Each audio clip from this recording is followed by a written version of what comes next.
আচ্ছা, এরকম কি কখনো আপনাদের জীবনে হয়েছে যে আপনি কোনো একটা নতুন ভালো অভ্যেস করতে চাইছেন কিন্তু সেটা করতে পারছেন না, বা কোনো একটা খারাপ বদ অভ্যেসকে ছাড়তে চাইছেন কিন্তু ছাড়তে পারছেন না, বারবার চেষ্টা করছেন, বারবার আবার ব্যাক টু আগের জায়গায় চলে যাচ্ছেন? এরকম কি হয়েছে?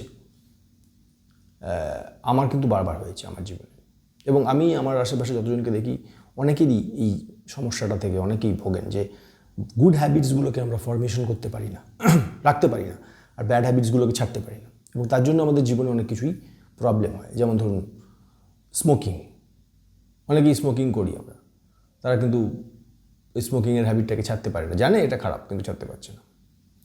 অনেকে আরও অন্যান্য নেশা আছে, ছাড়তে পারছে না।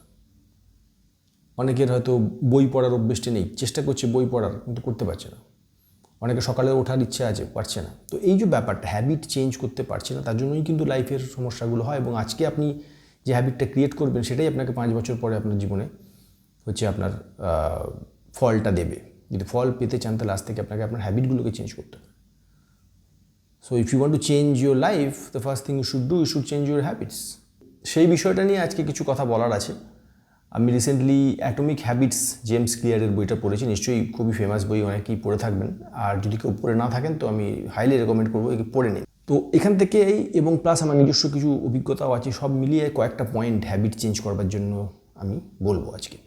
নাম্বার 1 যেটা আমি বলবো সেটা হচ্ছে যে if you want to change your habits, you should change your identity. আপনি ততক্ষণ পর্যন্ত আপনার হ্যাবিট মানে আপনার অভ্যেস পরিবর্তন করতে পারবেন না যতক্ষণ পর্যন্ত না আপনি আপনার যে পরিচয়টা, আপনি যেটা দিয়ে আপনি নিজেকে আইডেন্টিফাই করেন সেটাকে চেঞ্জ করতে পারছেন। মানে ব্যাপারটা হচ্ছে এরকম যে আপনি স্মোকার, রোজ স্মোকিং করেন, আপনি বলছেন আমি কাল থেকে স্মোকিং করব না, এটা একটা বিষয়। এবং আপনাকে যখন কালকে কেউ সিগারেট অফার করবে আপনি বলবেন যে না, আমি সিগারেট ছাড়ার চেষ্টা করছি, আমি স্মোকিং করব না। এটা একটা ধরনের ফ্রেমিং। কীভাবে আপনি বলছেন, কীভাবে চিন্তা করছেন যে আমি একজন স্মোকার কিন্তু আমি ছাড়ার চেষ্টা করছি। আর যে অ্যাকচুয়ালি সাকসেসফুলি ছাড়তে পারবে সে বলবে যে আমি স্মোক করি না, I am not a smoker. মানে সে তার আইডেন্টিটিটাকেই চেঞ্জ করে ফেলেছে। সে কিন্তু বলছে না যে আমি স্মোকার কিন্তু ছাড়ার চেষ্টা করছি, সে বলছে আমি স্মোকারই নই, I am not that type of person who smokes. হয়তো ছিল এক সময়, বাট এই আইডেন্টিটিটা শিফট হয়েছে, এবং আইডেন্টিটিটা শিফট হওয়ার জন্যই তার পক্ষে হ্যাবিট চেঞ্জটাকে হোল্ড করাটা পসিবল হয়েছে। এটা প্রত্যেক ক্ষেত্রেই হয়। একটা বাচ্চাও যখন পড়াশুনো করে, যখন যে সকালবেলা উঠতে পারছে না, তো মাথার মধ্যে তার এটা হয়তো আছে যে আমি তো মর্নিং পার্সন নই, আমি কী করে উঠবো। বা আপনিও যদি চেষ্টা করেন, পারছেন না।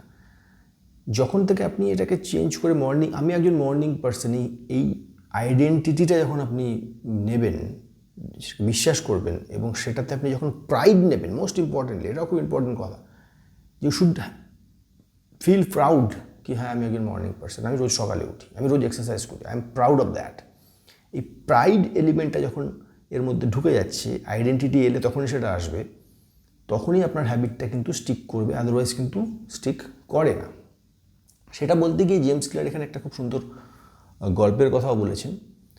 এখানে ব্রায়ান ক্লার্ক, মোস্ট প্রবাবলি যে ভদ্রলোকের কথা উনি বলেছেন, ব্রায়ান ক্লার্ক একজন এন্টারপ্রেনিয়র, তার সম্পর্কেই বলেছেন। তার একটা খুব বাজে হ্যাবিট ছিল, সে নেল বাইটিং করতো। নেল বাইটিং করতো মানে সে সবসময় নখ চিবাতো, এবং এটা ছোটোবেলা থেকেই হ্যাবিট ছিল, এবং হ্যাবিটটাকে চেঞ্জ করাবার জন্য তাকে অনেক ডাক্তারও দেখাতে হয়েছে, কিন্তু তাতেও খুব একটা কাজ কিছু কোনোদিনই হয়নি। কিছুদিন বন্ধ থেকেছে, আবার শুরু হয়ে গেছে। তো তখন একজন এক্সপার্টের কাছে যান এই ব্যাপারে, এবং তিনি ওকে একটা সাজেশন দেন যে তুমি একটা কাজ করো, তুমি তোমার নখটাকে বাড়াও, তোমার কিছু করতে পারো, তুমি নখটাকে বাড়াও। তো বলছে নখ কী করে বাড়াবো? বলছে হ্যাঁ, তুমি নখটাকে একটু কষ্ট করে কতদিন নখ খেও না, নখটাকে বাড়াও। তো বলো ঠিক আছে, এত কিছু যখন করেছি এটাও করি, তো নখটাকেও বাড়ালো। নখটাকে বাড়ানোর পরে গেল, বলছে আমি তো নখ বাড়িয়েছি, এবার বলুন। তো বলছি তুমি একটা কাজ করো, তুমি একজন ম্যানিকিউর স্পেশালিস্টের কাছে যাও, গিয়ে তোমার নখটাকে সুন্দর করে সাজিয়ে দেবে, আমি বলে দিচ্ছি, সেখানে যাও, এবং দরকার পড়লে নেইল আর্টও যদি করতে পারে, ছবি আঁকে না, সেটাও যদি করতে পারে সেটাও করবে। মোট কথা সেটা তোমার নখটাকে সুন্দর করে সাজিয়ে দেবে। বলছে এটা কী কাজে লাগবে, তুমি যাও। তো সে গেল, ওয়াইফকে নিয়ে গেল এবং ম্যানিকিওর করে এলো। এবং আসার পরে একটা খুব ইন্টারেস্টিং ব্যাপার হলো, তারপর যখনই সে কোনো পার্টিতে যাচ্ছে বা কারোর সঙ্গে মিশছে বা অফিসে যাচ্ছে, সবাই বলছে বাহ তোমার নখটা তো দেখতে খুব সুন্দর, বাহ তোমার নখটা এত সুন্দর কী করে হলো, আমার এরকম নখ হলে কি সুন্দর, আমাদের নখগুলো কীরকম থ্যাবড়া থ্যাবড়া মতো, আমাদের ঠিক ভালো লাগে না, তোমার নখটা সত্যি ভালো লাগে। এবং এটা যখন ও বারবার অনেকের কাছ থেকে শুনতে থাকলো, তখন ওর মধ্যে একটা সেন্স অফ প্রাইড এলো যে আমার নোখটা সত্যিই সুন্দর। যে নিজেই দেখলো, বাহ সত্যি আমার নোখটা তো সুন্দর, আমি তো এতদিন খেয়াল করিনি। এবং এই নোখের জন্য আমার পুরো অ্যাপিয়ারেন্সটা চেঞ্জ হয়ে যাচ্ছে, feel more professional, I look more professional, and এটা মনে হচ্ছে সবাই বলছে, ফিডব্যাক পাচ্ছে। এবং তাতেই একটা ইন্টারেস্টিং ব্যাপার হলো, তারপর ও যতবার ওই নেল বাইটিং করতে যাচ্ছে, মানে চেষ্টা করেও আর করতে পারছে না, কারণ ও তখন he will do everything possible to protect his identity. কারণ ওটাতে কেউ নিজেকে প্রাউড ফিল করছে যে আমার নোখটা দেখতে সুন্দর। তো এইভাবেই হ্যাবিট চেঞ্জটা হয়। তো এটা হচ্ছে ব্যাপার, যতক্ষণ পর্যন্ত না আপনি যে হ্যাবিট চেঞ্জটা করছেন সেটাতে আপনি নিজে প্রাউড ফিল করবেন, ততক্ষণ পর্যন্ত এটা হবে না। আমার নিজের ক্ষেত্রেও হয়েছে, আমি এক্সারসাইজ করবার চেষ্টা অনেকবার, রেগুলার হ্যাবিট করবার চেষ্টা করেছি, করতে পারছি না।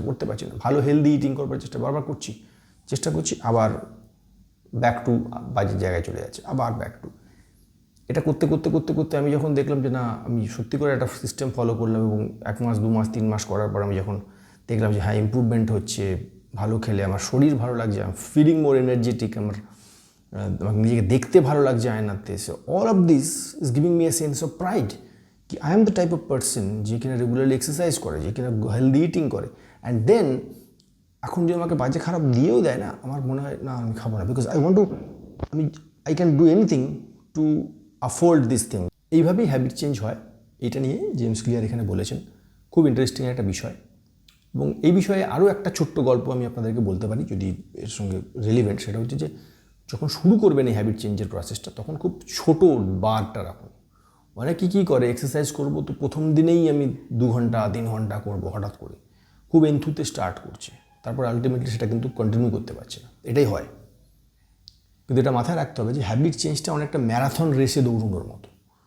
মানে আপনি প্রথমেই যদি বেশি জোরে দৌড়ে ফেলেন না, 300 400 500 মিটার খুব জোরে দৌড়ে সবার আগে চলে গেলেন ঠিকই, কিন্তু আলটিমেটলি আপনি কিন্তু শেষ করতে পারবেন না, কারণ আপনাকে দৌড়তে হবে অনেক দিন, নট 1 or 2 days। এটা 1 দিন 2 দিন 1 সপ্তাহ 2 সপ্তাহর ব্যাপার নয়, এটা লাইফ টাইম হ্যাবিট চেঞ্জ করছেন আপনি। তো লাইফ টাইম হ্যাবিট চেঞ্জ করতে গেলে you have to go slow. এখানেও একটা গল্প আছে, যেটা গল্পটা হচ্ছে যে একজন কথা আমি মনে নেই এটা কে বলেছে, এই বইটাতে বা অন্য কোনো একটা বইতে আমি পড়েছি, যে এক্সারসাইজ করবার চেষ্টা করছে প্রত্যেকবার, কিন্তু ফেল করছে। লাস্টে ওকে একজন এরকম বললো যে তুমি একটা কাজ করো, তুমি প্রত্যেক দিন সকালবেলায় উঠে সামনে জিমের জামা কাপড়টা সামনে রাখবে। First of all make it obvious কি তোমার সামনেই জিমের জামা কাপড় তুমি পরে নেবে। তোমার কাজ হচ্ছে তুমি জাস্ট জিমটাতে যাবে, 5 মিনিটস তুমি এক্সারসাইজ করবে, 5 মিনিটস, তার বেশি করবো না। That's my point. আপনি শুধু জিমে যাও 5 মিনিটস করে, এরকম করে বেশ কয়েক উইক, মানে প্রায় 4-5-6 উইকস। প্রথম 6 উইকস তোমার কাজ হচ্ছে শুধু জিমে যাওয়া আর 5 মিনিট জিমে কাটিয়ে আসা। এক্সারসাইজ কিছু করতে পারলে করলে বা না করলে, বাট 5 মিনিটের বেশি কিন্তু থাকা যাবে না, দ্যাটস দ্য রুল। তো বললো সেটা কেন, আমি যদি কোনো এক্সারসাইজ কি ফ্লোতে চলে আসি, আমি কি আধ ঘন্টা 1 ঘন্টা করতে পারি না? ওই যে না, করবে না, 5 মিনিটই থাকবে। প্রথম 6 সপ্তাহ এটাই তোমার কাজ।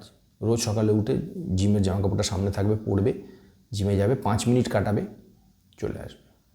6 সপ্তাহ করল।